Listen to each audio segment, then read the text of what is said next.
మనకి edge Boston వేదికగా డబ్ల్యూసీఎల్లో భాగంగా ఇండియాకి అలాగే పాకిస్తాన్ మధ్య మ్యాచ్ జరగాల్సి ఉంది కదా.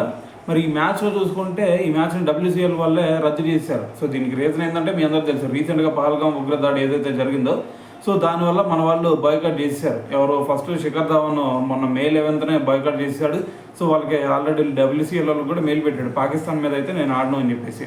అయితే అది చూసిన తర్వాత మొన్న మనకి యూసుఫ్ పఠాన్, ఇర్ఫాన్ పఠాన్ అలాగే హర్భజన్ సింగ్ వీళ్ళు ముగ్గురు కూడా మేము ఆడం అని చెప్పేసి వీళ్ళు ముగ్గురు కూడా బాయ్కాట్ చేశారు. టోటల్గా చూసుకుంటే 4 బాయ్కాట్ చేశారు.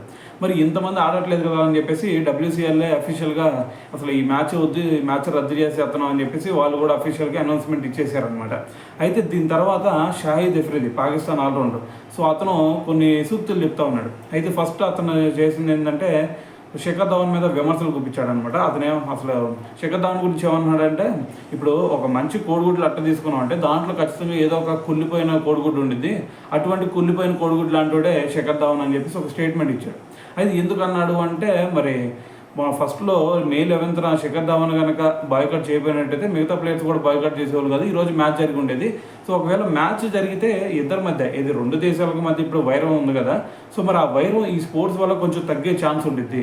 సో అలా కాకుండా మీరు స్పోర్ట్స్ లాగా చూడకుండా సో దాన్ని రాజకీయాలతో దీన్ని కనుక మీరు కంపేర్ చేశారు అంటే మన మధ్య ఎప్పుడు వైరం తీరిద్ది అని చెప్పేసి కొన్ని సూక్తులు చెప్తా ఉన్నాడు అనమాట. అయితే ఇదే షాహిద్ అఫ్రిది అంతకుముందు పహల్గామ్ ఉగ్రదాడి తర్వాత ఏమన్నాడు తెలుసా, అప్పుడు అసలు మా వాళ్ళు ఏం చేయలేదు, మీ వాళ్ళే కొట్టేసుకొని మీ వాళ్ళే చంపేసుకొని అది మా మీద నడుతున్నారు. సో ఇదంతా జరిగింది ఎందుకంటే మీ సైనికుల అసమర్థత వల్ల అని చెప్పేసి కొన్ని విమర్శలు చూపించాడు. మళ్ళీ ఇప్పుడు వచ్చేసరికి మళ్ళీ సూక్తులు చెప్తా ఉన్నాడు. సో మన మధ్య ఇలా ఉండకూడదు, మళ్ళీ మనం స్పోర్ట్స్ వల్ల మళ్ళీ గెలుద్దాం. సో 2 దేశాల మధ్య వైరం ఉంటే సో ఆ ప్లేయర్స్ ఇట్లా స్పోర్ట్స్లో కనుక కలిసి ఉంటే అంత ఎంత మంచిగా ఉండిద్ది అని చెప్పేసి అతను కొన్ని వేదాలు వల్లెత్తా ఉన్నాడు అనమాట. సో ఏదైనా సరే అతని మాటలు మనం పట్టించుకోవాల్సిన అవసరమే లేదు. సో కాకపోతే నా ఒపీనియన్ ఏంటంటే డబ్ల్యూసీఎల్లో మన వాళ్ళు ఆడి వాళ్ళని చిత్తుగా ఓడించినట్టయితే ఇంకా బాగుండేది అనేది నా ఒపీనియన్ అనమాట.